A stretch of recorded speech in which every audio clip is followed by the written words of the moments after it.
Tes 1. Kepada Bapak Ibu yang sudah berada di wihara maupun yang berada di rumah masing-masing, harap bisa mempersiapkan diri karena puja bakti akan segera kita mulai. Sekali lagi bagi para umat yang sudah berada di wihara maupun yang berada di rumah masing-masing, harap mempersiapkan diri karena puja bakti akan segera dimulai. Sekedar informasi, setelah puja bakti ini selesai, kita akan mengadakan perayaan ulang tahun yayasan ke-25. Harap para umat sekalian tidak buru-buru pulang, bisa mengikuti, karena selain ada konsumsi yang enak-enak, juga ada games-games seru, berhadiah, barang-barang yang bagus pokoknya. Ya, karena ini sudah seperempat abad yayasan ini berdiri, kita harap hari ini kita bisa bersenang-senang bersama. Untuk paritanya juga kita tambah dengan parita ulang tahun.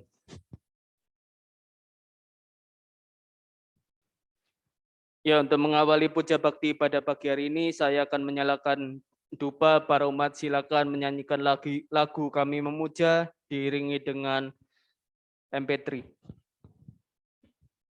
Di sini kami memuja namamu, Sang Buddha, bersama air dan bunga, pelita dan dupa.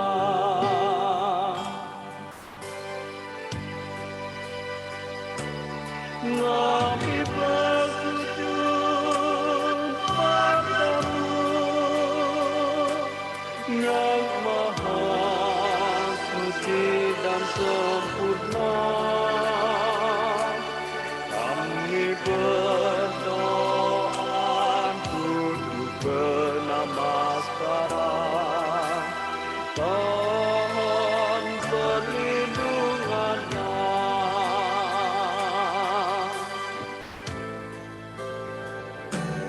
Kami berlindung padamu, yang maha suci dan sempurna. Kami memuja tunduk bernamaskara, terpujilah namamu, terpujilah Sang Buddha.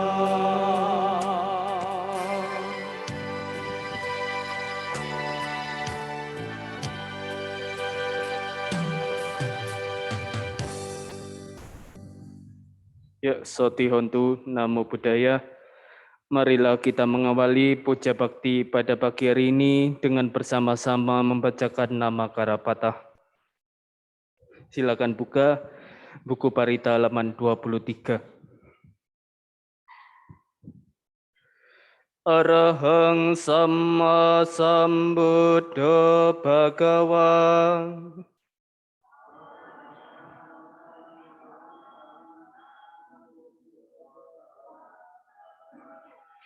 Bedang Bhagawantang Abhiwademi.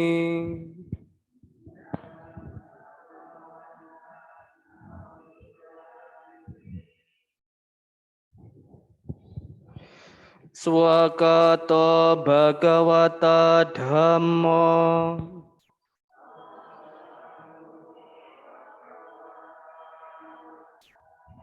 Dhammang namasami.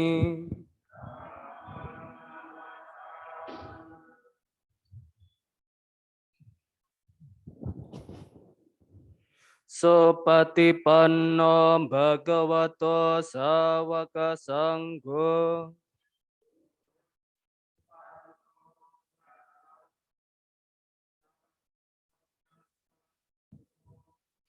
Sanggang namami.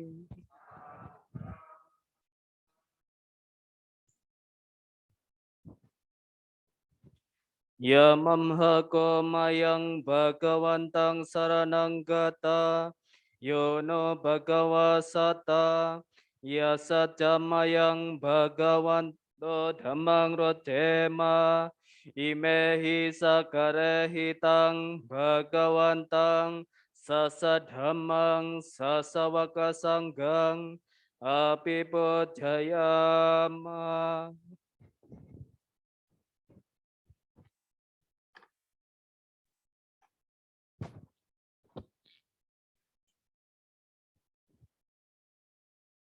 Handamayang Buddha Sabhagavato Pababaghanamakarang Karomase Namo Tassa Bhagavato Arahato Samma Sambuddhassa Namo Tassa Bhagavato Arahato Samma Sambuddhassa Namo Tassa Bhagavato Arahato Samma Sambuddhassa Anda mayang sarana gamana pathang bhatnamase Buddhang saranang gacchami Dhammang saranang gacchami Sanghang saranang gacchami Natiyampi Buddhang saranang gacchami Dutiyampi Dhammang saranang gacchami Dutiyampi Sanghang saranang gacchami Tatiyampi Buddhang saranang gacchami Tatiyampi Dhammang saranang gacchami Tatiyampi Sanghang saranang gacchami Anda mayang pancasika pada patang bhatnamase Panatipata Weramani Sikapadang Sama Diyami Adinadana Weramani Sikapadang Samadhiyami Kame Sumicacara Weramani Sikapadang Samadhiyami Musawada Weramani Sikapadang Samadhiyami Sora meraya majapamadhatana Weramani Sikapadang Samadhiyami Anda mayang Buddha Nusatina yang karomase Iti piso bhagawa arahang sama sambuddho Wijacarana sampano sugato lokawidu Anutaro purisa dhammasarati Sata dewa manusanang Buddha Bhagawati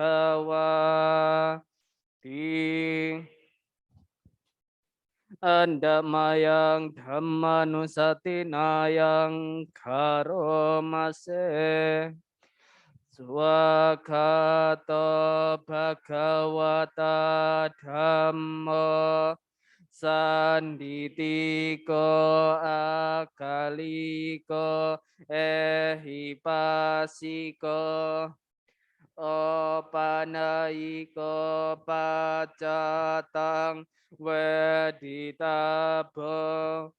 Winyuhim Ting Andamayang Sangganusatinayang Karomase Sopatipanno Bhagavato Sawaka Sangho Ujupatipanno Bhagavato Sawaka Sangho Nyayapatipanno Bhagavato Sawaka Sangho Samicipatipanno Bhagavato Sawaka Sangho Yadidang Jatare Poresa Yukani Ata Poresa Pokala Esa Bhagavato Sawaka Sangho Ahuneyo Pahuneyo Hineyo Anjali Karaniyo Anutarang Penyaketang Lokasa Ting Andamayang Satya Kirya Gatayo Banamase Nati me saranang anyang Buddho me saranang warang Etena saca wacena Sotite hotu sabada Nati me saranang anyang Dhammo me saranang warang Etena saca wacena Sotite hotu sabada Nati me saranang anyang Sanggo me saranang warang Etena saca wacena Sotite hotu sabada Andamayang Manggala Sotang Bhanamase Ewame Sotang Ekang Samayang Bhagawa Sawatiyang Viharati Jetawane Anata Pindikasa Arame Atako anyatara dewata Abhikanta yaratia abhikantawana Kewalakapang jetawanang obasetwa Yena bhagavate nupasang kami Upasangkametwa bhagawantang abiwadetwa atasi ekamantang teta kosa dewata bhagawantang gathaya ajabasi Bahudewa saja manggalani acintayung akang kamanasothanang bruhi tamang asewana jabalanang panditanan jasewana pojaja pojaniyanang etamanggalamuthamang patero padesawasoja pobeja kata ponyata atasama panidija etamanggalamuthamang baho sajan jase panca Winayo jasusikito Sobaseta jaya waja eta manggalamodhamang tapeto upadhanang potadhara sasanggaho anakula jakamanta tamanggalam huthamang danan jadham nyatakanan jasanggaho anawajani kamani etamang mang arate werate papa majapana jasa nyamo apa mado jada meso etamanggalamuthamang garawo janiwatoja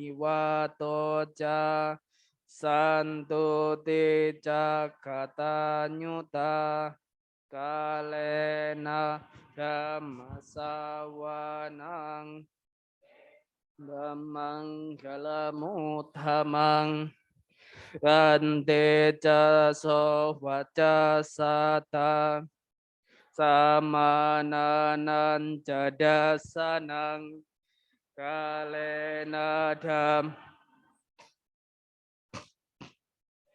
dhammanggalamuthamang tapoja brahmacariyanca Arya sajana nibbana sajikiriyaca etamanggalamuthamang tasalokadamehi citanya akampati asokang wirajang kemang etamanggalamuthamang mita disa katwana sabatama paracita sabata so ding Tante sang manggalamuthamang di. Ya, silakan dibuka buku paritanya halaman 107. Setelah membacakan palinya nanti kita bacakan artinya bersama-sama.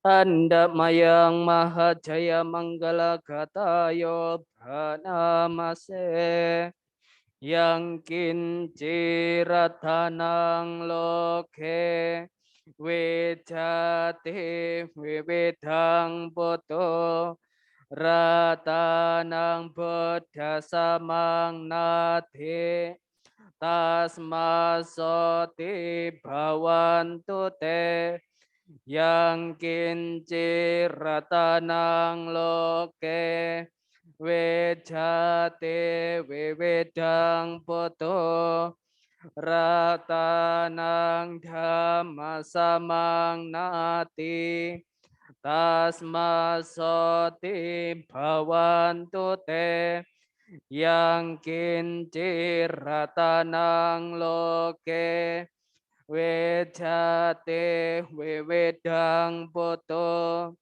ratanang sanggasamang nate tasmasote bhavantu te.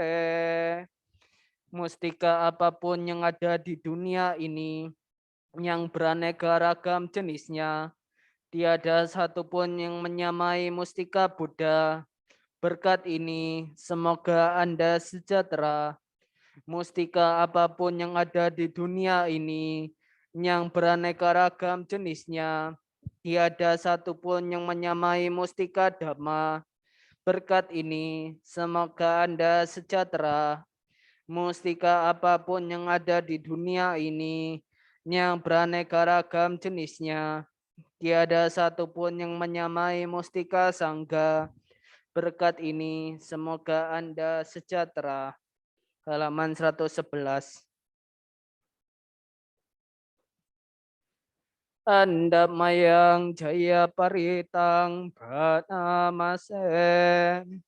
Jayanto bodhiya mule sakyanang nandiwadhano ewang tuang wijayo hohi jaya sujaya manggale aparajita palangke sise pata wipokare abhiseke sababudhanang agapato pamodati sunakatang sumanggalang supabhatang suhutitang sukano sumuhuto ca soyetang brahmacarisu padakinang kaya kamang wajakamang padakinang manokamang panidite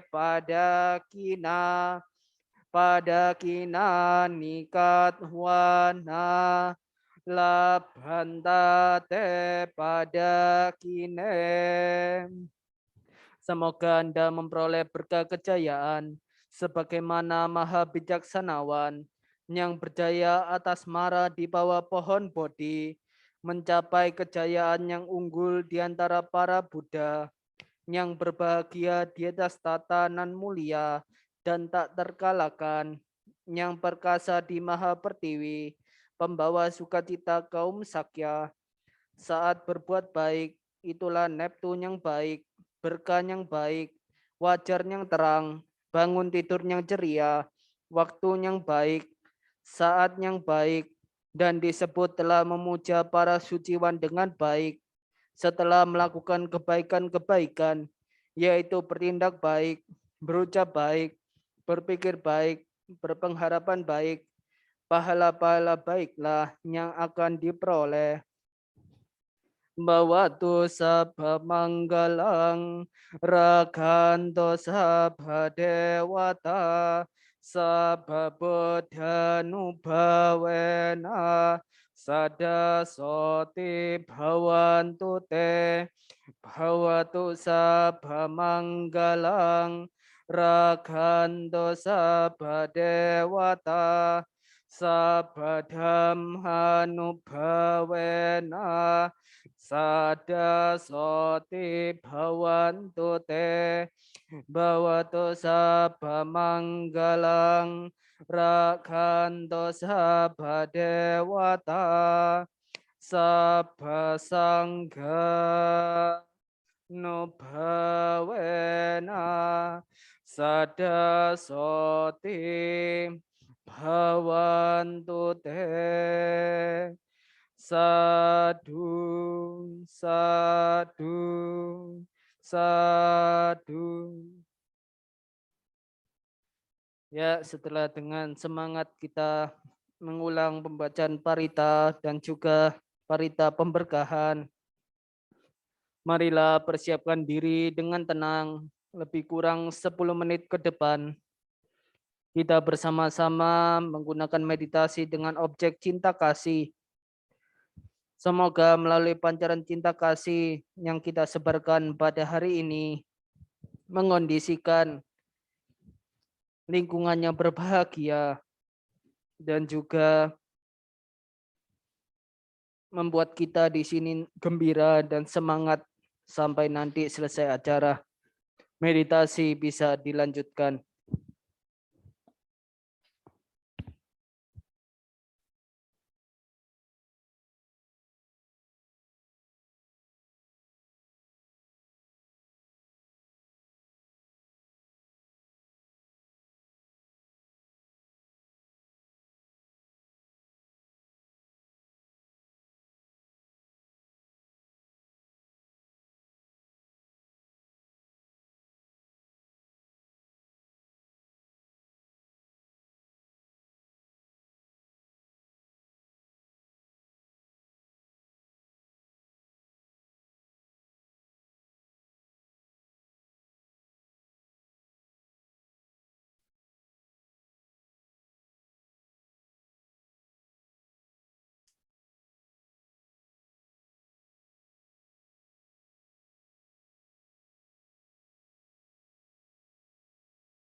Meditasi dapat diakhiri. Sabe sata bhavantu sukitata.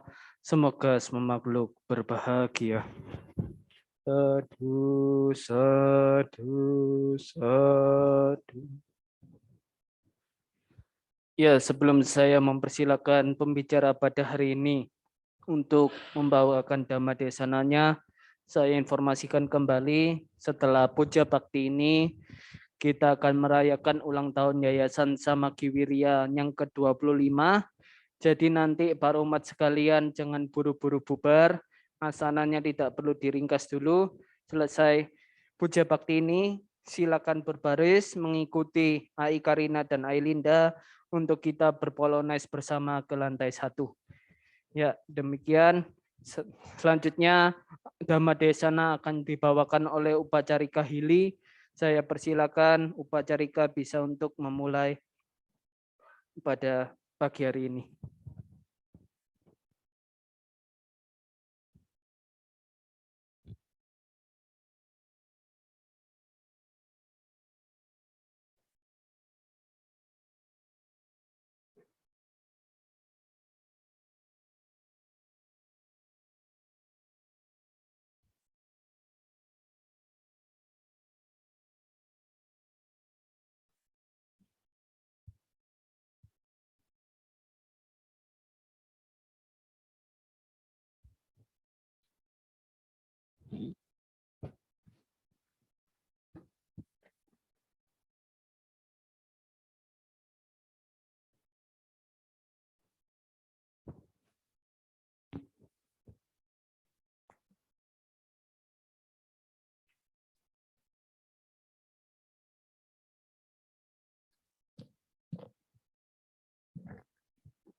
Selamat pagi,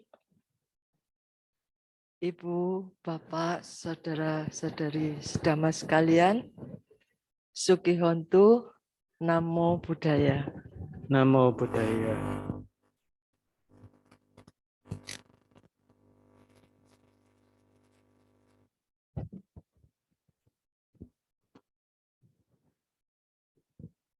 Baiklah, sungguh berbahagia saya bisa hadir di sini pada pagi hari ini, bertemu dengan saudara-saudara sedama dalam keadaan sehat.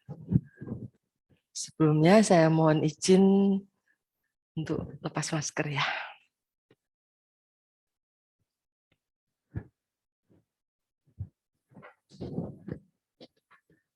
Hari ini saya akan membawakan topik ringan melangkah.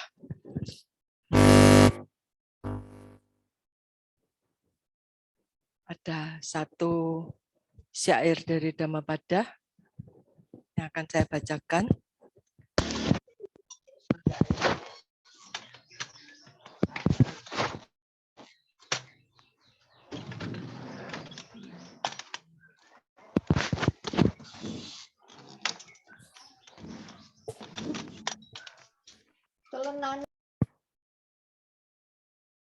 Ya, maaf. Nati ragasamo aki. Nati dosa samo kali. Nati kanda sama duka. Nati santi parang sukang. Yang artinya, tiada api yang menyamai nafsu. Tiada kejahatan yang menyamai kebencian. Tiada penderitaan yang menyamai kemelekatan pada 5 kelompok kehidupan atau kanda. Dan tiada kebahagiaan yang lebih tinggi dari kedamaian abadi, nibbana. Ini bisa dibaca pada Dhammapada Sukawaka 15 syair 202. Syair ini yang menginspirasi saya untuk memilih judul ringan melangkah. Sesungguhnya syari ini, kalau ada yang udah pernah tahu ya, dari Dhammapada Atthakatha, dibabarkan oleh Sang Buddha untuk seorang pengantin pria. Pada saat itu, pihak pengantin wanita mengundang Sang Buddha untuk berdana makan.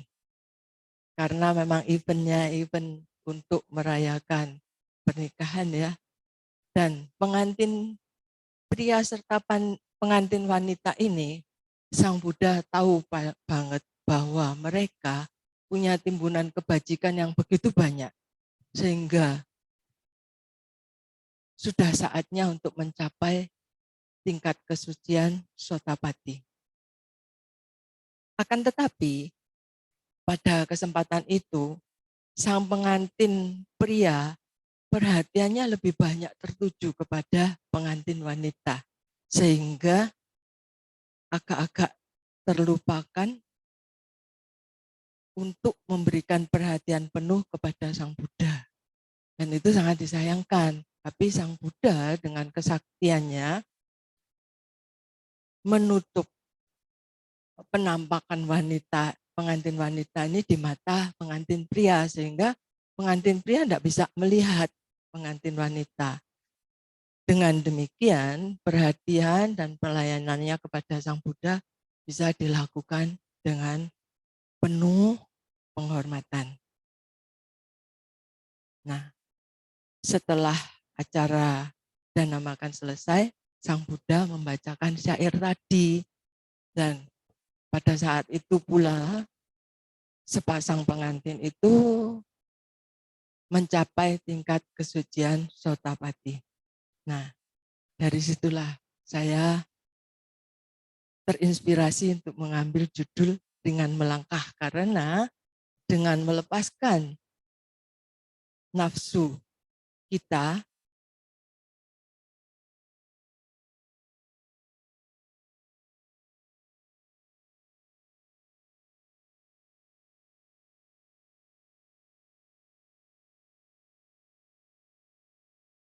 dengan kita melepaskan nafsu, melepaskan kemelekatan dan lain-lain, maka lebih cepat terlaksana bahwa kita akan mencapai kesucian tersebut.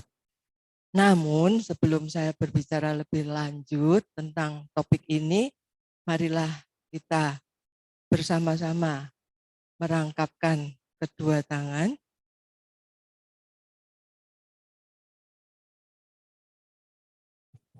Saya akan membacakan wandana. Namo tassa bhagavato arahato samma sambuddhassa. Namo tassa bhagavato arahato samma sambuddhassa. Namo tassa bhagavato arahato samma sambuddhassa. Nah, ringan melangkah. Bagaimana kita bisa melangkah dengan ringan? Sebaiknya saya menyebut dengan saudara-saudara saja ya. Nah, saudara-saudara, contohnya paling gampang. Kalau kita mau merangkah ringan, itu saya ambil contoh saya sendiri ketika saya berbelanja. Biasanya saya tuh berbelanja ke, jarang-jarang lah saya berbelanja ke pasar yang cukup besar untuk membeli kebutuhan yang bisa saya pergunakan untuk jangka waktu yang cukup panjang. Nah, pada kesempatan saya berbelanja ke pasar itu, tentunya akan banyak sekali belanjaan saya. Sampai saya terlalu berat gitu membawa belanjaan itu kan. Jadinya terpikir mau terus belanja apa mau stop, mau berhenti ya. Padahal kebutuhan masih ada yang harus dibeli kan gitu. Nah, untungnya di pasar-pasar besar itu ada ibu-ibu yang menawarkan jasa kepada kita untuk membantu membawakan beban. Jadilah saya memilih menyerahkan beban saya kepada ibu-ibu itu untuk dibantu dibawakan. Dengan demikian saya bisa lagi jalan dengan ringan. Mengapa saya bisa jalan dengan ringan? Karena saya sudah nggak harus ribut bawa belanjaan saya tadi kan. Nah, jadi intinya bagaimana kita mau ringan melangkah, hanya satu cara yaitu melepas beban. Tanpa beban kita bisa melangkah bebas. Benar ya? Nah, tapi apa iya sih semua beban itu bisa kita lepaskan begitu saja? Kita terlahir sebagai manusia, jangan pernah berharap bahwa kita bisa hidup tanpa beban. Sesungguhnya tidak. Walau tadi dalam percontohan saya, seolah saya sudah melepaskan beban saya untuk dibawakan oleh ibu-ibu yang menolong saya itu. Tapi sesungguhnya saya tetap membawa beban. Paling tidak yang terlihat nyata kan beban berat tubuh saya sendiri. Itu yang bisa terlihat oleh kasat mata. Tetapi di luar itu ada beban-beban yang tidak terlihat, yang tidak bisa kita lepaskan. Dan beban itu sama sekali benar-benar tidak bisa kita lepaskan. Seperti ini, gambar ini. Seperti bayang-bayang yang selalu mengikuti kita. Apakah ada di sini, saudara-saudara di sini yang bisa melepaskan diri dari bayang-bayangnya? Sepertinya enggak ada ya. Kemanapun kita bersembunyi, bayang-bayang itu pasti tetap mengikuti kita. Nah, itulah beban yang harus kita pikul sepanjang kehidupan kita. Nah, seperti yang saya katakan tadi, beban yang harus kita pikul itu adalah beban kanda. Apa sih kanda itu? Kanda itu adalah bagian berbagai macam materi. Nah, beban kanda yang harus dipikul oleh setiap individu. Kenapa saya menyebutnya individu? Karena ada seorang guru yang ngomong, kalau saya menyebut beban saya gitu, bebanku gitu ya. Itu kan kita sebagai umat Buddha itu juga menganut paham anatta, tidak ada diri, tidak ada aku. Kenapa masih menyebut aku? Jadi sini saya memakai istilah individu, seseorang atau makhluk apapun juga. Setiap individu pasti harus menyandang 5 beban kanda ini. Nah, susahnya 5 beban kanda yang muncul ini 5 beban kanda yang muncul ini senantiasa mengondisikan munculnya upadana. Apa itu upadana? Yaitu kemelekatan. Jadi kita itu dibungkus oleh 5 kemelekatan pada materi-materi itu. Kanda itu adalah kumpulan materi, seperti halnya tubuh kita ini kan terdiri dari kumpulan materi kan. Mulai dari apa saja, kumpulan materi. Secara keseluruhan kita menyebut sebagai tubuh. Nah, apa saja 5 beban kanda itu? Yang pertama adalah Rupupadana kando. Ini kemelekatan kepada jasmani, kepada tubuh kita. Semua orang, laki-laki, perempuan, kaya, miskin, bangsawan atau rakyat jelata, pasti menaruh kemelekatan pada jasmani. Contoh paling gampang untuk ke wihara, kita pasti bebenah diri, berusaha tampil cantik supaya tampil rapi, supaya setiap orang yang melihat kita adalah melihat sebuah individu yang layak untuk hadir ke wihara, menghadap dan mengikuti ajaran guru agung kita, gitu ya.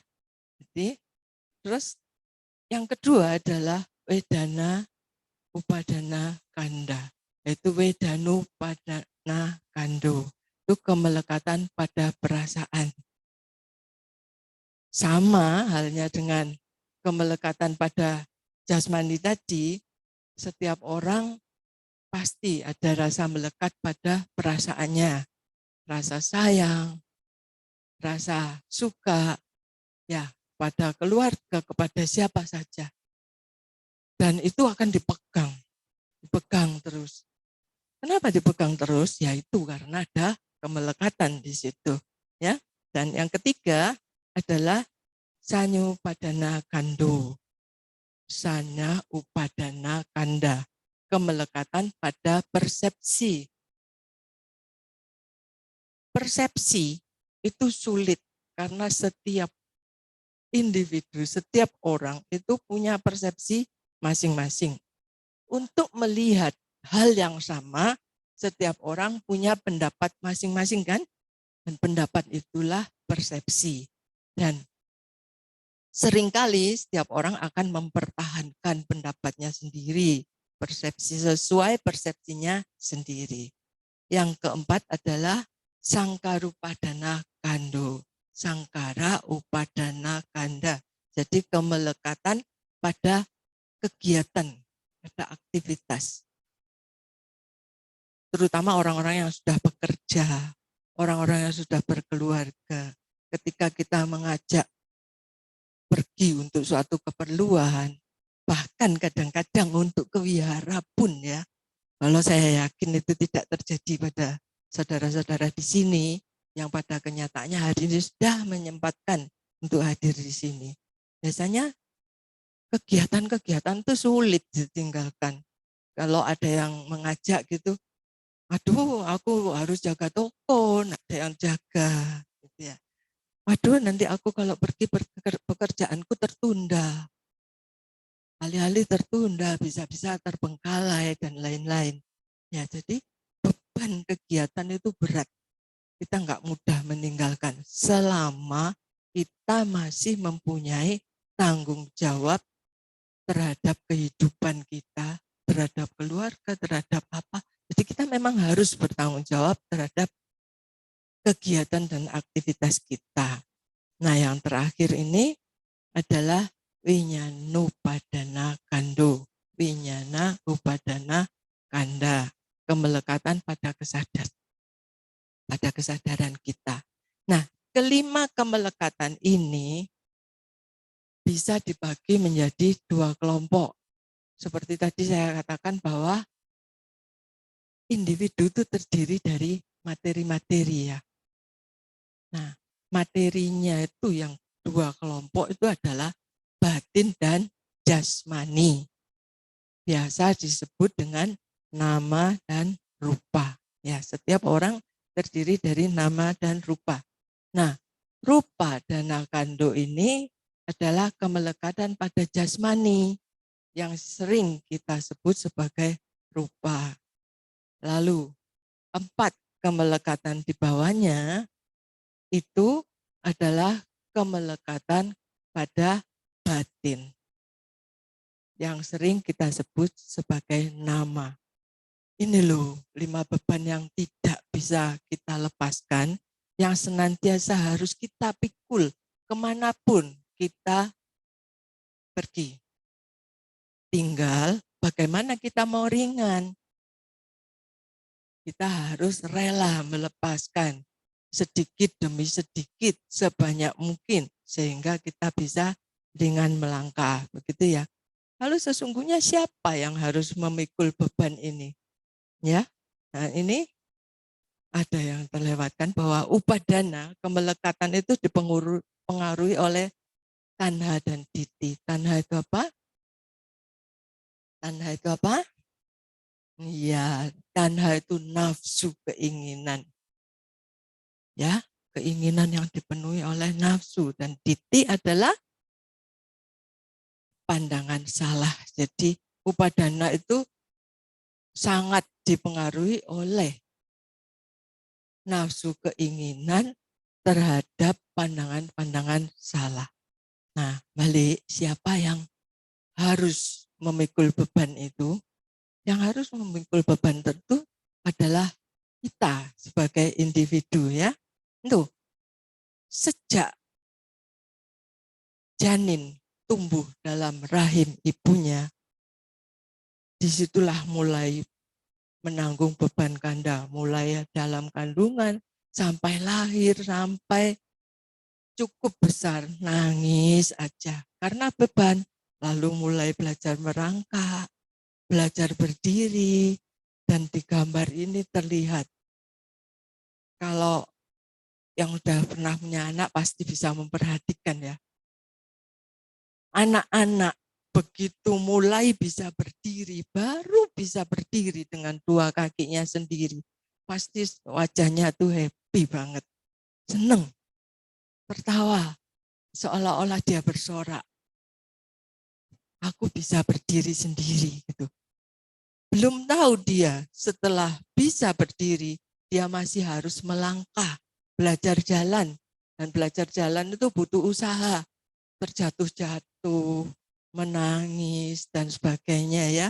Nah, sesudah bisa berjalan, dia tetap harus menanggung bebannya. Walau beban itu belum membutuhkan tanggung jawab, karena dia tetap di dalam bimbingan orang tua.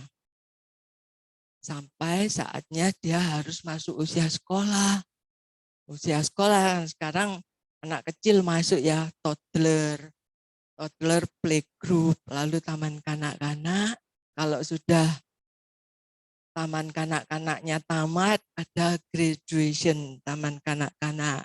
Kalau zaman saya dulu yang dinamakan graduation itu hanya lulus sarjana. Sekarang mulai dari taman kanak-kanak udah ada graduation.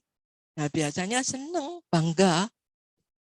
Ya, taman kanak-kanak aja sudah bangga buat si kecil. Orang tuanya juga bangga. Setelah lulus taman kanak-kanak, dia masuk ke tingkat SD. Beban lagi, belajar lagi. Harus berusaha bisa naik kelas.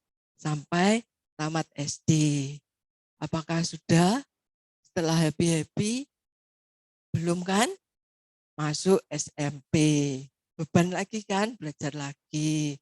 Sampai lulus SMP.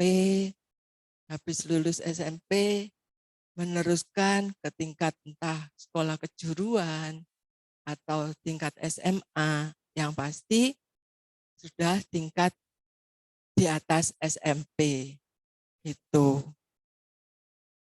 Dan biasanya setelah lulus SMA, kedewasaan sudah mulai tumbuh, sudah lebih mengenal tanggung jawab,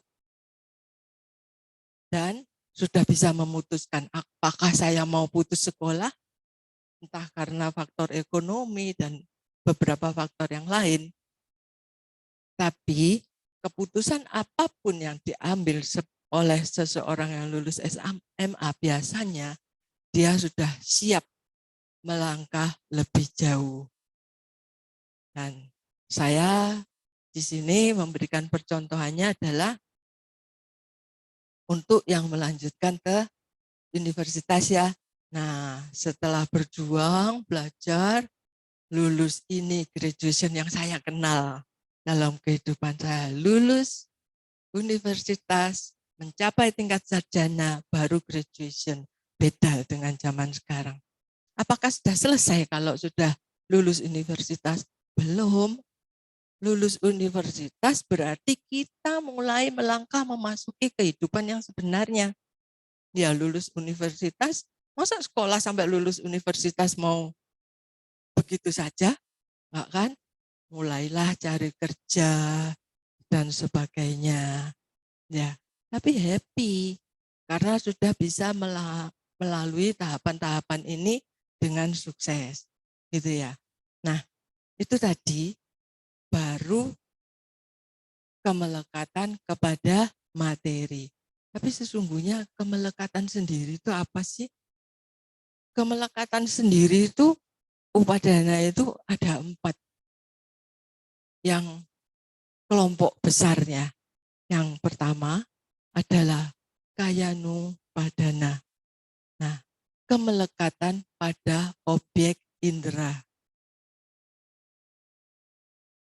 Contohnya paling gampang ketika seorang pemuda melihat seorang gadis cantik, ya, cantik banget, naksir, teringat terus, ya, teringat terus.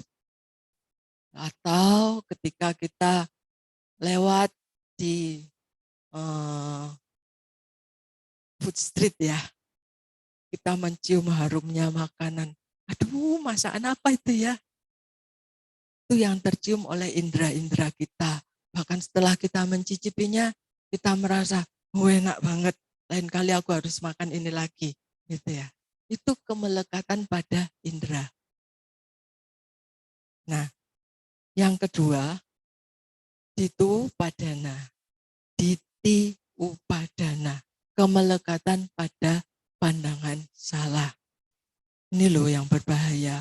Banyak orang melakukan pembenaran-pembenaran, walaupun sesungguhnya apa yang dia lakukan itu salah. Seperti halnya kalau kita memarahi seorang anak kecil yang menurut kita melakukan kesalahan, ya.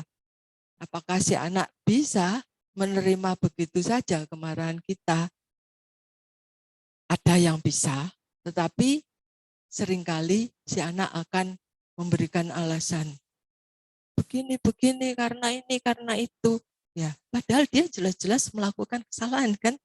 Nah, tapi dipegang. Kesalahannya itu dipegang. Seolah-olah dia tidak salah. Itulah kemelekatan pada pandangan salah.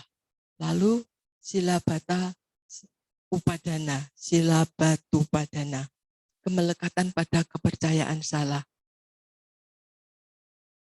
Ini paling gampang contohnya itu kalau ada orang yang misalkan ke tempat-tempat yang dianggap suci, di situ ada batu besar misalkan. Siapa yang menghormati batu ini? Siapa yang mempercayai bisa mengusap-ngusap batu ini akan mendapat berkah luar biasa. Nah, itu kemelekatan pada ritual-ritual itu, kesalahan itu sebetulnya tidak ada dalam ajaran kita. Tetapi tetap dilakukan karena dia sangat mempercayai itu. Melekat terus secara rutin dilakukan. Banyak. Jadi saya lebih baik tidak usah memberikan contoh yang macam-macam, ya. Siapa tahu ada di antara kita yang mempercayai sebuah ritual yang sebetulnya saya cuma mau menyampaikan. Sebetulnya kita tuh tidak perlu melakukan ritual-ritual seperti itu. Itu saja, nanti tolong dikembangkan dalam batin masing-masing tentang itu kemelekatan silabata upadana, kemelekatan pada kepercayaan atau ritual yang salah itu. Dan yang keempat, atawa dupadana, kemelekatan pada ego atau diri. Tadi, saya yang paling baik, saya paling cantik, saya paling pinter, seperti itu, ya. Dan tidak mau dikalahkan oleh siapapun. Kalau itu loh ada orang pinter, enggak, aku yang paling pinter, aku yang paling baik. Itu ego, diri, atta dibawa terus. Padahal sebagai umat Buddha konsepnya adalah anatta, tidak ada diri. Karena diri sesungguhnya terdiri dari himpunan-himpunan materi tadi, ya. Nah, kaya nupadana ini sangat dipengaruhi oleh tanha, nafsu, keinginan inderawi. Tuh. Sedangkan yang tiga di bawahnya itu dipengaruhi oleh diti, pandangan salah. Jadi kemelekatan itu ada dua kelompok besar juga, ya. Kemelekatan kepada tanha, nafsu keinginan, dan kemelekatan pada pandangan salah. Tuh. Selanjutnya kita beralih kepada ini, bagaimana bekerjanya kemelekatan. Saudara-saudara, kita semua sejak kecil diajarkan, ya, kita punya panca indera. Apa saja gitu ya. Padahal sebagai umat Buddha itu kita punya indera yang lain tuh, yaitu batin kan gitu. Tapi udahlah, kita bicara kemelekatan pada panca indera. Yang pertama dari mata, dari hidung, dari mulut. Kalau di sini yang tergambar cuma bibir yang cantik gitu, tapi sesungguhnya dimaksudkan dengan indera mulut itu adalah indera pengecap lidah di dalam. Lalu kita juga punya indera pendengar, kita punya indera peraba. Bagaimana panca indera ini bisa memunculkan kemelekatan? Harus ada objeknya. Nah, begitu panca indera ini melakukan kontak dengan objek, disitulah mulainya muncul kemelekatan. Jadi seperti saya katakan tadi, contohnya mata melihat objek, cowok lihat cewek cantik dan sebaliknya gitu ya. Melekat, teringat terus. Apa yang muncul? Yang muncul adalah persepsi-persepsi dan tadi itu nafsu-nafsu, rangsangan-rangsangan. Begitu ya. Hidung membau makanan yang enak. Cari sumbernya. Ah, ini baunya sumber sini. Belilah. Lalu dimakan. Oh, enak banget. Lain kali mau beli lagi. Teringat terus rasanya. Begitu lain kali ada masakan sejenis, tetap kita melekat pada rasa masakan yang enak tadi. Oh, enakan yang di sana. Harum yang di sana. Rasanya juga enak. Itulah kemelekatan. Begitu juga telinga menangkap objek suara. Ketika kita mendengarkan orkestra yang dibawakan dengan sempurna, kita tahu betapa merdu suara orkestranya, atau dari penyanyi idola kita yang sangat merdu. Lalu tiba-tiba kita hanya disuguhi oleh sekelompok band biasa. Dan penyanyinya juga penyanyi biasa. Kita membandingkan, aduh yang nggak ada apa-apanya dibandingkan orkestra itu. Kenapa muncul pembandingan? Karena kita melekat. Kita sudah melekat pada objek yang pernah kita dengar tadi. Ya, sama halnya ketika indera peraba kita merasakan, biasanya ibu-ibu ini kalau merasakan kain ya, ini halus, ini enak, ini adem dipakai. Jangan pakai yang itu loh, kasar, nanti gatal di badan. Seperti itulah. Jadi yang dicari yang enak-enak, yang adem, yang gampang dipakai, yang halus gitu ya. Dan itu juga adalah satu mode kemelekatan. Jadi beginilah cara bekerjanya panca indera memunculkan kemelekatan pada diri kita. Nah, tadi slide yang lulus sarjana tadi kan ada tertulis di situ, jalan masih panjang, perjuangan masih panjang, jalan masih jauh, ya kan? Sesudah lulus kan mesti kerja, cari kerja. Begitu mendapatkan posisi pekerjaan yang baik, wah bangga. Terutama orang lain yang melihat kagum. Sekolahnya pinter, sekarang kerjanya hebat, dapat posisi bagus, iya kan? Itu kita yang melihat. Tapi bagaimana yang menjalani?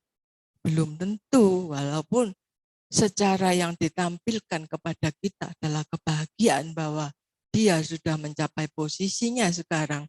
Tapi bukan tidak mungkin dia sangat terbeban dengan pekerjaan-pekerjaannya itu. Di balik kita, dia kembali menekuni pekerjaannya. Aduh, begitu bertumpuk-tumpuk pekerjaannya itu. Kalau mau dilepaskan atau ditinggalkan nanti terbengkalai. Kalau enggak kok berat banget. Itu beban pekerjaan, beban tanggung jawab. Apa bedanya dengan ini? Apa bedanya dengan kuli pengangkut barang yang banyak kita temui di pelabuhan, di mana-mana, ya? Apakah dia akan terus menanggung beban ini? Beban yang secara kasat mata kita lihat ini tidak akan seterusnya dipanggul oleh dia. Kalau dia enggak melepaskan, memanggul terus, akhirnya ya dia pasti kelelahan. Kalau sudah kelelahan, tertimpa oleh bebannya itu sendiri. Makanya mereka ini biasanya hanya memanggul sesaat, memindahkan dari suatu tempat ke tempat lain. Setelah berhasil memindahkan, melepaskan, apa yang dirasakan? Lega. Lega dan bahagia. Kok bisa lega dan bahagia? Ya bahagia. Kan untuk melakukan pekerjaan ini memang mata pencahariannya. Jadi setelah menyelesaikan pekerjaannya dia mendapat upah. Itu kan memang tujuannya. Sama loh, kita juga memanggul beban ganda kita. Itu sebenarnya kita menunggu upah loh. Cuman beda sekali dengan bentukan ini. Nah, beban ini bisa dilepaskan. Seperti tadi saya katakan, kalau nggak dilepaskan, dia akan kecapaian, tertimpa bebannya sendiri dan mati. Lalu bagaimana kalau beban yang ini? Bisa nggak beban ini dilepaskan? Orang yang sudah terjerat dalam posisi ini adalah orang yang tidak akan pernah bisa melepaskan bebannya. Begitu dia sedikit kendor, bebannya menekan tubuhnya lagi. Coba dia mau menghindari, kan dia harus mulai mengendorkan diri dari beban itu. Tapi udah kondisinya jalannya menurun, batunya bulat, pasti menggelinding kan. Apa yang terjadi kalau dia melepaskan? Dia akan tergencet oleh batu besar yang menggelinding. Berarti dia tidak bisa melepaskan, melekat. Apa yang terjadi kalau dia tidak melepaskan? Tetap mati, ya kan? Ya kelelahan. Pada saat dia kelelahan, tidak punya tenaga lagi, mau tidak mau ya batu itu menggencet tubuhnya. Tetap mati. Jadi jangan terikat, melekat pada beban-beban yang tidak bisa kita lepaskan. Karena fatal. Ya, tuh. Nah, apa beban yang berat itu? Apa beban yang berat itu? Setelah saya uraikan apakah batu tadi, apakah yang dipanggul oleh kuli tadi, itu adalah beban untuk orang-orang tertentu. Tapi pertanyaan di sini, apa beban yang berat itu yang setiap dari kita harus memanggulnya selama kita masih menjalani lingkaran kehidupan? Tidak lain adalah beban 5 kanda ini. Selama kita masih hidup, kita tidak bisa terlepas dari beban 5 kanda ini. Ya. Nah, lalu siapa pemanggulnya? Kalau bebannya sudah tahu 5 kanda, siapa pemanggulnya? Jadi saya sudah lebih dulu ngomong kan, pemanggulnya adalah individu-individu ini. Seseorang ini, setiap orang ini adalah pemanggul beban berat itu. Ya, jadi pemanggulnya adalah para individu. Lalu pertanyaan ketiga, siapa sih sebenarnya penerima beban untuk dipanggul? Tadi ketika kuli pelabuhan itu tadi bekerja, dia tidak semata-mata lihat ada beban langsung diangkut, tidak kan? Harus ada seperti apa, kepala pelabuhan atau apa, di mana orang yang membawa beban untuk dipindahkan memberikan orderan kepada orang itu, lalu orang itu memanggil kuli untuk memindahkan. Jadi ada penerimanya dulu kan, beban ini ada penerimanya dulu. Seperti kalau kita mau mengirim melalui ekspedisi untuk jarak jauh, kita nggak bisa kan langsung mengirim sendiri, kita harus melalui ekspedisi. Ekspedisi itulah penerima kiriman kita. Nah, di sini siapa penerima beban untuk dipanggul? Kalau bagi individu, penerima bebannya tadi adalah tanha itu tadi, nafsu keinginan itu tadi. Ya, jadi kalau tadi kembali contoh saya ke kuli itu tadi, kalau dia tidak ada nafsu keinginan untuk mendapatkan uang, dia tidak akan melakukan pekerjaan untuk memanggul beban berat itu tadi. Benar ya? Nah, jadi penerima beban itu adalah tanha, nafsu keinginan kita itu menerima beban-beban itu untuk kita panggul. Begitulah bekerjanya beban ganda. Di sini ada satu syair, Atahi paro nato, yang artinya saya sebagai individu tentunya adalah penyelamat diri sendiri. Tidak ada orang lain yang bisa menyelamatkanku. Biasanya kalau puja bakti pada umumnya, tapi puja bakti di sini kali ini khusus sepertinya dalam rangka ulang tahun sama Kiviria ya. Karena itu parita yang dibacakan agak berbeda. Tapi biasanya sebelum kita memasuki meditasi, itu kan pasti dibacakan Abhinha Pacawekana atau Brahma Vihara ya. Salah satu baitnya itu mencantumkan ini. Aku lahir dari kamaku sendiri, terwarisi oleh kamaku sendiri. Ya. Jadi apapun kama yang kita perbuat, hanya itu yang kita warisi. Seperti ini. Kita tuh sedang memanggul kama kita sendiri. Apapun kama yang kita berbuat. Jadi hanya aku yang bisa.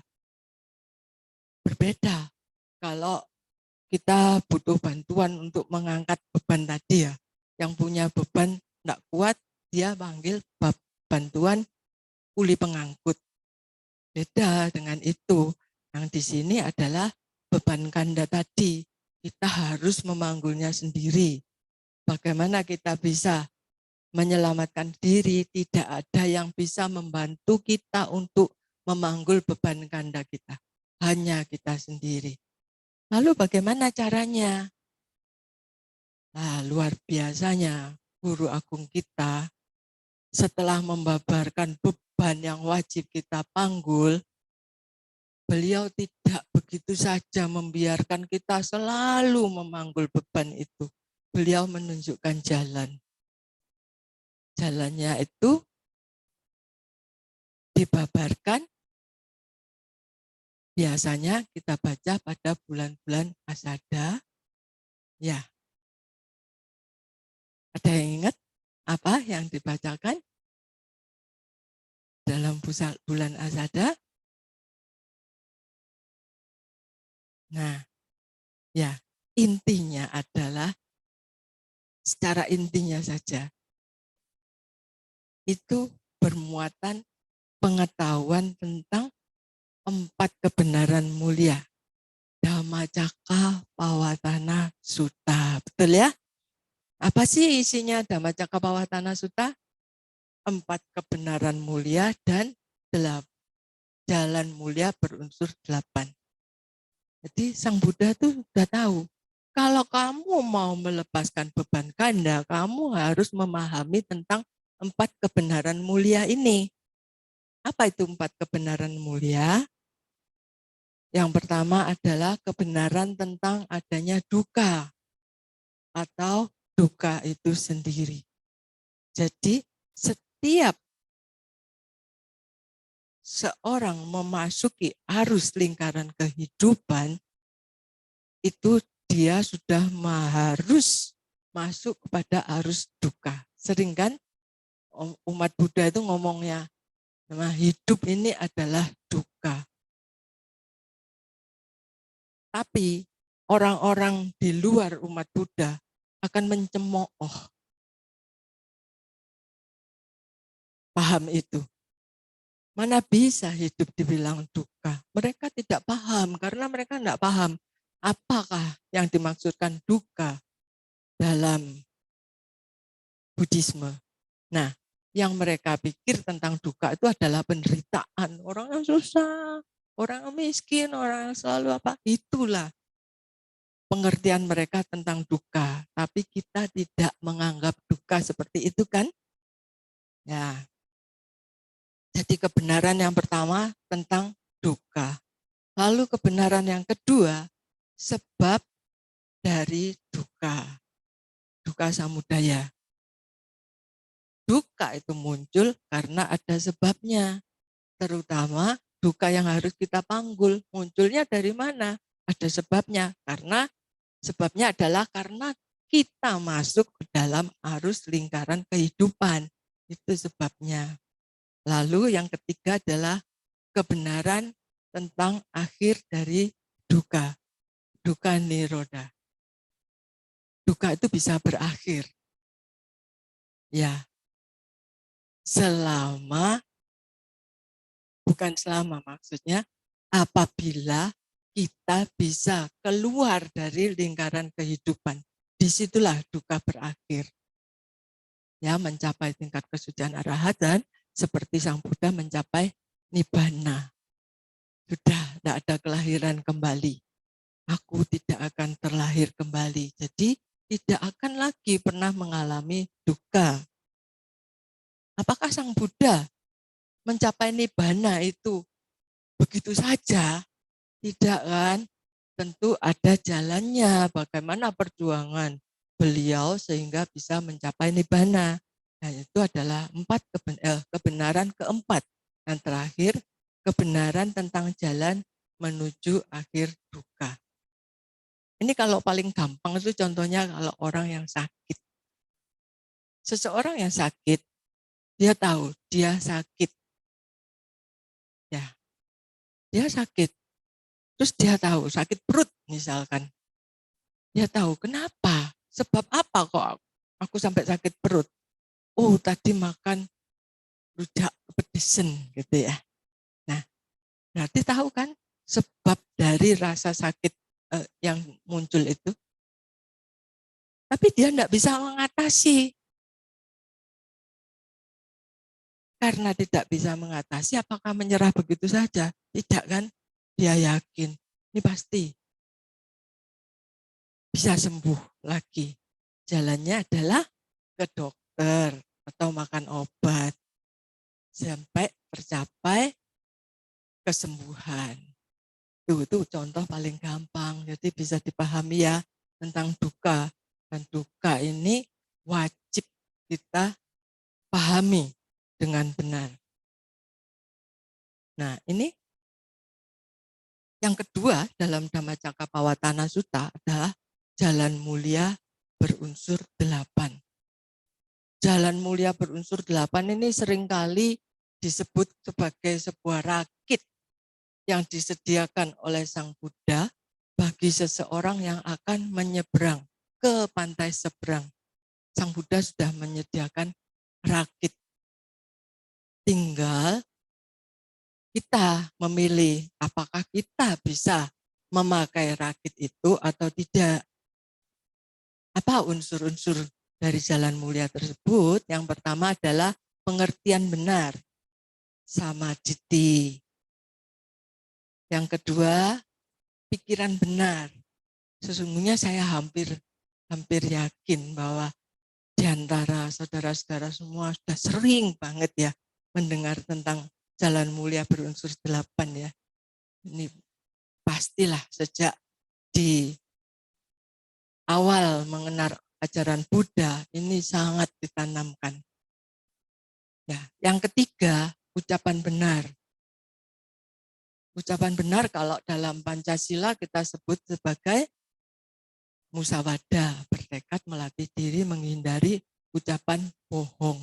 Sebetulnya bukan cuma sekedar ucapan bohong loh. Yang betul itu ucapan benar. Ya, karena kalau bohong itu kan gini, tahu tapi bilang enggak tahu, bohong kan? Padahal tahu, bilang enggak tahu. Itu.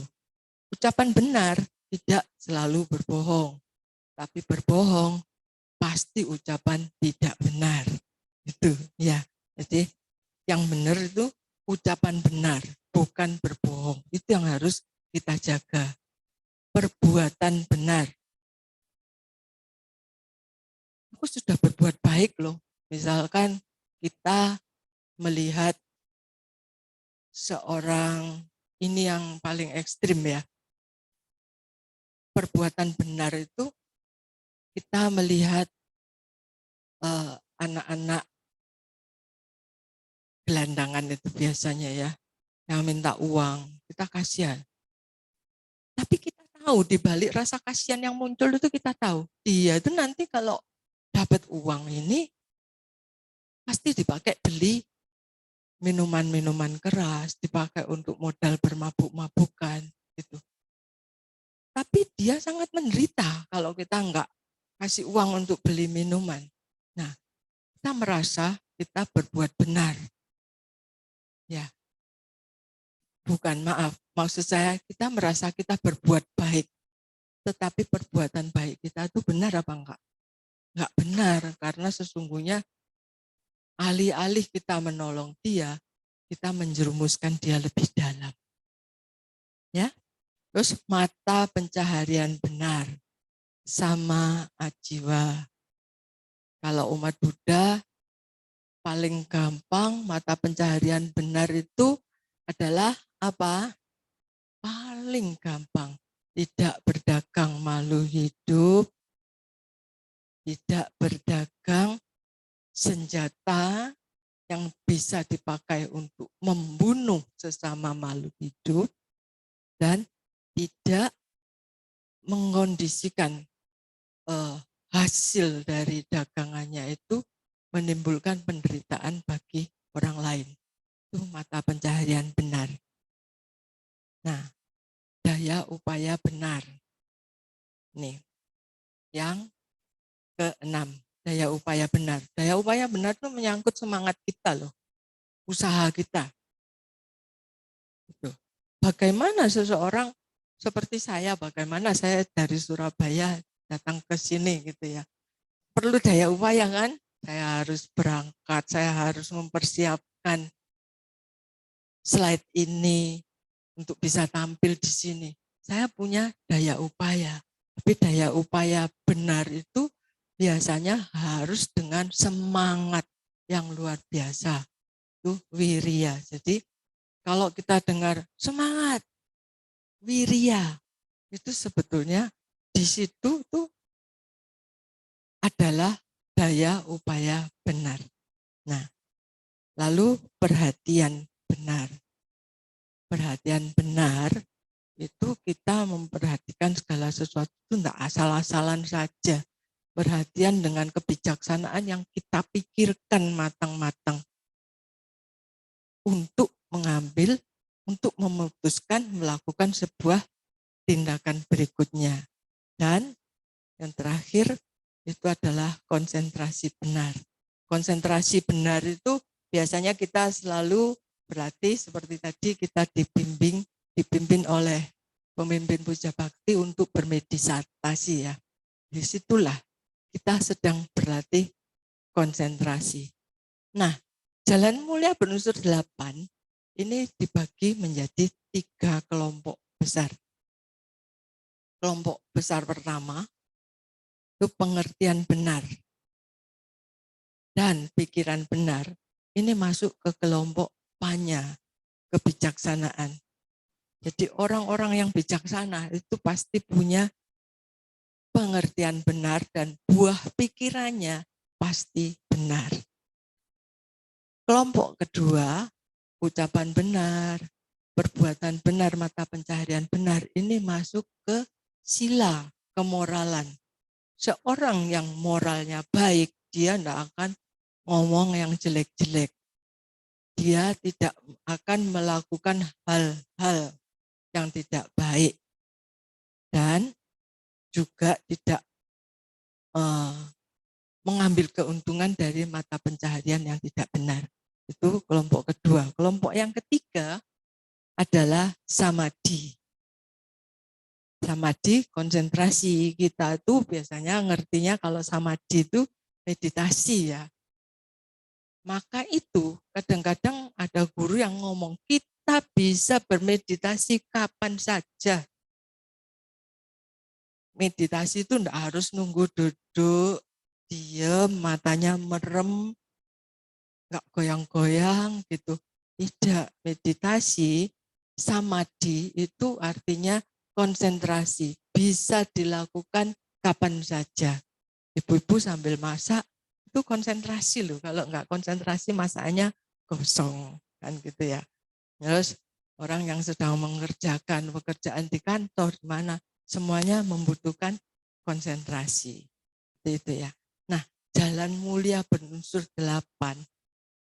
Ini kalau saya boleh membuat diagramnya itu seperti kalau kita mau menanam pohon.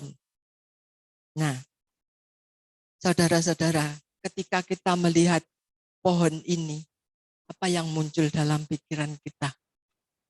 Bagus ya, bentuknya bagus, besar, keker, gitu. Pohon ini memang bagus, keker. Dan kita kagumi adalah kebagusan dan kekekaran ini batangnya ini ya. Itu yang kita kagumi. Akan tetapi, bagaimana pohon ini bisa tumbuh demikian bagus, demikian kekar dan kuat batangnya? Jarang orang mengagumi bahwa di bawah pohon itu ada akar. Dan akar ini yang memberi asupan nutrisi kepada pohon itu sehingga mengondisikan pohon itu bisa tumbuh lebat, tumbuh subur. Ya. Jadi siapa yang paling berperan dalam keindahan pohon ini? Akarnya kan? Tapi siapa yang kita kagumi dari keindahan pohon ini? Apakah kita melihat pohon langsung mau akarnya bagus? Nah, wong kita nggak lihat akarnya kok ya. Jadi yang dikagumi ya pohon itu dan batang itu. Nah, inilah ibaratnya kalau kita mau mengikuti jalan yang ditunjukkan Sang Buddha, seperti inilah kalau kita mau menanam pohon. Kalau kita menanam pohon itu apa toh yang pertama-tama tumbuh dari pohon, dari biji yang kita tanam? Apa? Pasti akarnya dulu kan yang tumbuh. Masa tiba-tiba tumbuh daun, tiba-tiba tidak. Walaupun yang kelihatan itu daun atau batang. Tapi tolong diperhatikan bahwa sebelum daun dan batangnya tumbuh, pasti ada akar yang tumbuh terlebih dahulu. Dan akar itulah yang mewakili panya. Jadi dalam hal ini kan pohon ini terbagi dari 3 bagian ya. Keindahan daun-daunnya, keindahan batang, dan keindahan akar. Nah, keindahan akarnya inilah, kekuatan akarnya inilah mewakili panya. Dengan panya yang kuat, kita bisa membangun keyakinan kita dan lain-lain untuk menjalani jalanmu, menyusuri jalan mulia berunsur 8 dan mencapai kebahagiaan abadi. Nah, panya ini diwakili oleh pohon kalau dalam percontohan kita. Seseorang yang punya kebijaksanaan, dia tidak akan lupa biasanya untuk melatih konsentrasi. Dia senantiasa melatih konsentrasinya, samadhi, ya selalu. Setelah kebijaksanaan dan konsentrasi itu tumbuh dengan baik dalam diri kita, yang muncul apa? Seseorang berbekal panya atau kebijaksanaan dan konsentrasi yang baik, pasti moralnya baik, jadi silanya. Nah, jadi setelah akarnya kuat, tumbuh batang, tumbuh pohon, tumbuh daun-daun, sehingga terjadi pohon yang indah yang kita lihat. Nah, inilah pohon inilah yang mewakili jalan mulia berunsur 8 itu. Akan tetapi bagaimana? Apakah kita bisa dengan mudah menyusuri jalan mulia berunsur 8 ini? Ternyata enggak mudah juga loh. Karena ada yang harus kita buang. Ada yang harus kita tekan sampai seminim mungkin dia memberati kita, membebani kita, supaya kita bisa ringan melangkah menyusuri jalan mulia berunsur 8 ini. Apa itu? Tidak lain daripada asawa. Asawa ini adalah sesuatu yang muncul dari dalam batin. Ini biasanya diibaratkan sebagai sesuatu yang memabukkan, yang terpancar dari batin keluar, berupa keinginan yang luar biasa untuk memenuhi nafsu keinginannya, nafsu indrawinya. Itu asawa. Nah, ibaratnya kita mau menebang pohon, itu kita harus lihat dulu. Ya kalau pohon itu masih kecil, bisa kita cabut begitu saja langsung ya dengan akar-akarnya.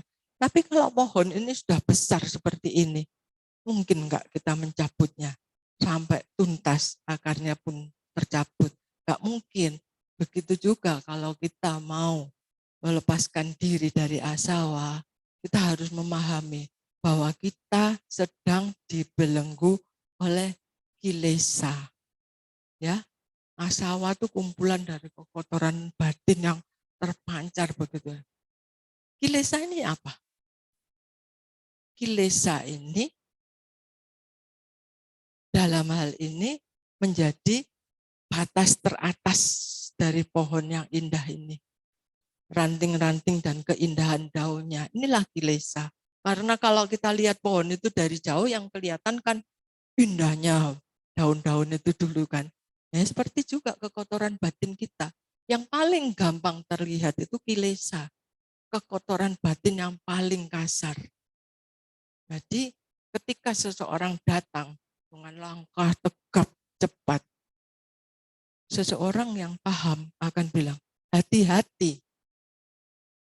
Orang itu kelihatannya jahat. Orang itu keras dan benar, sebentar lagi terdengar dia marah-marah. Dia membuat kekacauan. Bagaimana orang bisa menilai padahal dia baru muncul?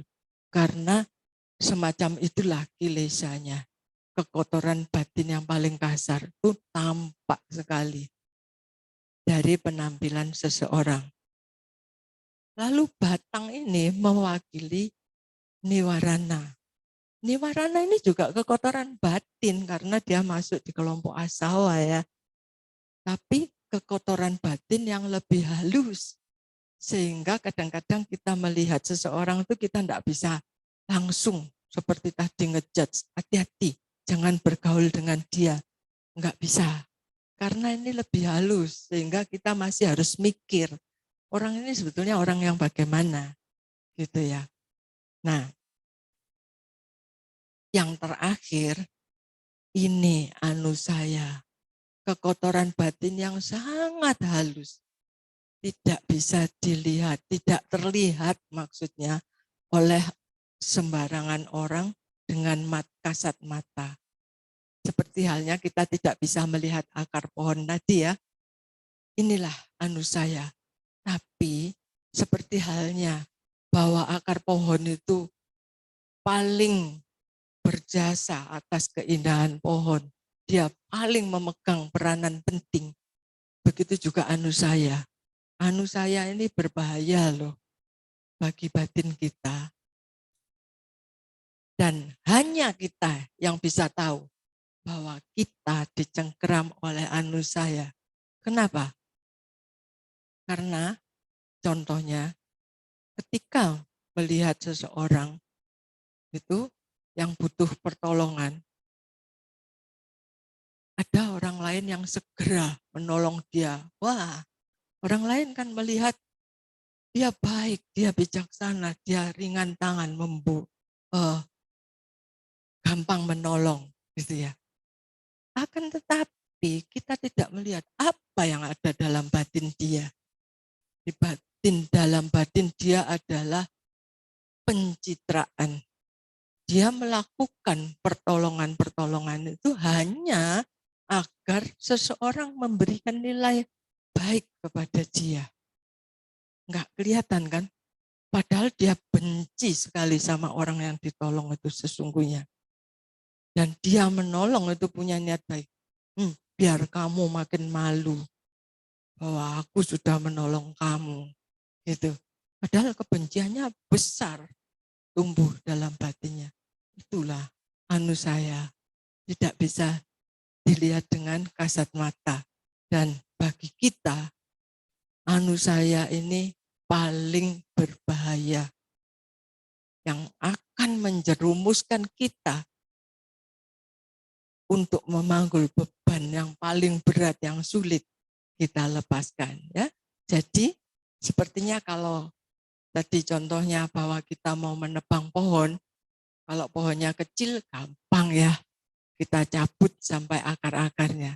Tapi kalau pohon yang sudah terlanjur besar seperti ini, kita paling gampang tuh ngambil contoh itu kalau ada pekerja pemelihara taman terbuka hijau itu ya. Kalau mangkasi pohon pasti yang dipangkas atas-atasnya dulu kan.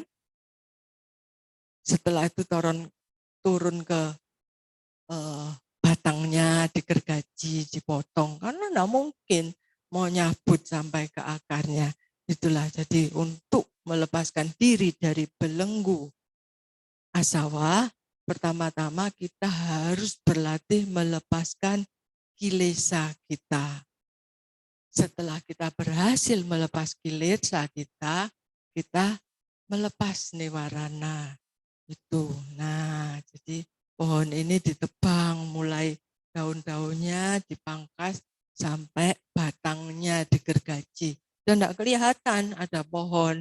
Misalkan lahan itu mau dipakai lagi sudah bisa. Aman enggak?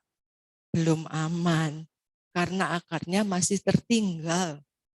Dan akar yang tertinggal ini masih mengondisikan pohon ini bisa tumbuh lagi. Atau akar ini tumbuh ke bawah sehingga dia merusak kontur tanah. Itu.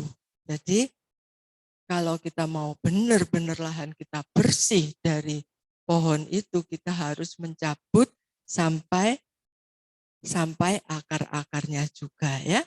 Jadi akar-akar ini harus kita selesaikan. Setelah akar-akar ini tercabut, selesai sudah. Tanah itu bisa kita pakai dengan aman. Mau bikin bangunan apa di atasnya aman. Tidak ada lagi gangguan baik dari pohon maupun dari bekas-bekas pohon tersebut. Gitu ya. Nah, ini syairnya tentang pengibaratan asawa dan pohon tadi. Ya tapi mulai anu padawe dale cinopi ruko punyare waru hati ewampi tanha nusaye anu hati nibatati duka midang punya punang. yang artinya sebatang pohon yang telah ditebang masih akan dapat tumbuh dan bersemi lagi apabila akar-akarnya masih kuat dan tidak dihancurkan. Begitu pula selama nafsu keinginan tidak dihancurkan, maka penderitaan akan tumbuh berulang kali. Ini syair bisa dibaca dari Dhammapada Hawa ke-5, syair ke-338. Bagus ya, jadi itu loh, kalau kita mau lepas dari penderitaan, kita harus mengikis habis nafsu keinginan kita dan menghancurkannya. Itu yang saya bisa bawakan tentang ringan melangkah ini, tapi saya masih akan menunjukkan satu syair yang luar biasa. Bagusnya untuk kita ingat. Niki pitwa karum anadya, anam baram anadya, samulang tanha mapuya, nicato pariniputu. Artinya, setelah meletakkan beban yang berat itu, apa beban berat kita? Kelima kanda tadi kan, setelah meletakkan beban yang berat itu, setelah menolak beban baru yang akan muncul, kan bisa jadi kan, setelah beban ditaruh ada beban baru, tapi kita menolak, nggak mau lagi memanggul beban itu. Dan setelah mencabut habis akar kemelekatan, tak ada akar kemelekatan baru yang muncul. Maka kedamaian bisa diperoleh. Itu bagus ya, ini diingat. Ini sebagai pegangan kita ini. Bahwa untuk bisa mau ringan melangkah, maka kita harus meletakkan beban kanda kita tanpa mengambil beban kanda yang baru. Dari situlah langkah kita menjadi ringan tanpa kita harus memanggul beban-bebannya lagi. Nah, saudara-saudara sekalian, sampai di sini sepertinya saya akhiri apa yang bisa saya bawakan. Semoga membawa manfaat baik bagi diri saya maupun bagi saudara-saudara sekalian. Semoga kita bisa dengan rela pelan-pelan melepaskan beban kanda kita sehingga kita bisa melangkah dengan ringan menuju kedamaian dan kebahagiaan abadi tadi. Akhir kata, mari kita bersama-sama mengucapkan Sabe Satta Bhavantu Sukhi Tata. Semoga semua makhluk hidup berbahagia. Sadu, sadu, sadu. Terima kasih. Saya kembalikan kepada pemimpin puja bakti. Ya, anumodana kepada Upacarika Hili Chandra atas dhamma desana yang telah disampaikan pada pagi hari ini. Semoga memberikan kita kebahagiaan dan juga ilmu baru. Ya. Selanjutnya sedikit pengumuman. Minggu depan puja bakti akan diisi oleh Yang Mulia Jaya Medotera. Maka dari itu ada dana makan siang untuk beliau jam 11. Lalu setelah usai acara ini, asananya tidak perlu diringkas, langsung akan diteruskan dengan acara Polonaise dan perayaan ulang tahun Yayasan ke-25. Mohon keikutsertaan para umat sekalian, jangan buru-buru pulang. Semoga hari ini kita bahagia dan ceria. Saya lihat di bawah dan di atas, hari ini umatnya sekitar 3.000 ada. Ya, banyak. Ya. Ya kan biara ada umat terlihat dan tidak terlihat. Ya. Ya. Jadi tolong nanti meriahkan acara di bawah, kita bisa lihat lomba-lomba, ya. Mengikuti juga boleh, hadiahnya banyak sekali. Ya, kita lanjutkan dengan Parita Patidana. Silakan buka halaman 122.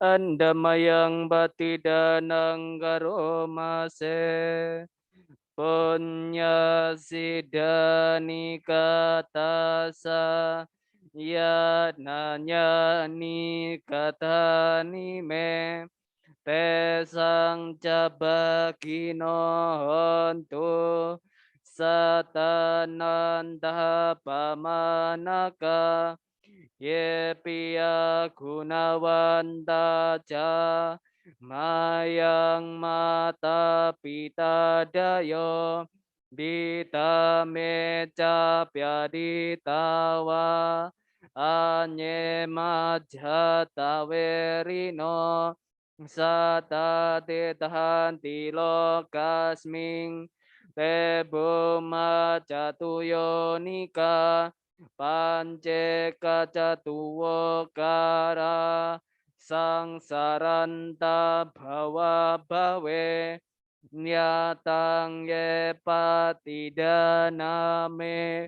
anumodhantu te sayang ye cimang napajananti dewa te sang niwedayung maya dina naponyanang anumodhana hetuna sabe sata sadahontu awe suka jiwino kemabadhan capa pontu desa sase jatang subha sadu, sadu, sadu. Kita tutup dengan nama Karapata.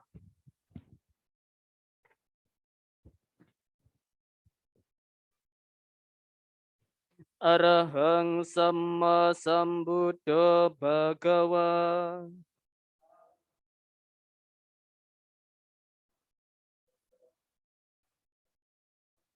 Buddhang Bhagawantang Apiwademi.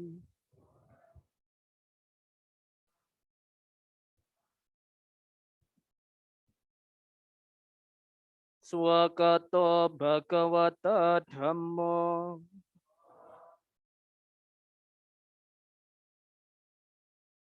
Dhammang Namasami.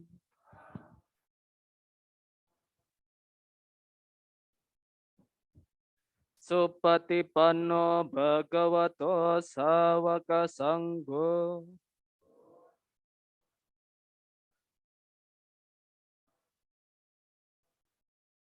Sanggang namami.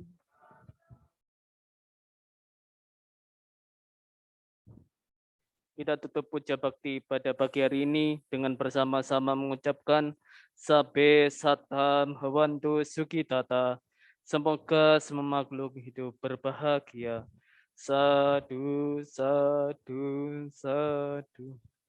Ya, selanjutnya silakan Ibu Karina dan Ibu Linda bisa mulai baris, yang lain bisa mengikuti 2 barisan ke belakang.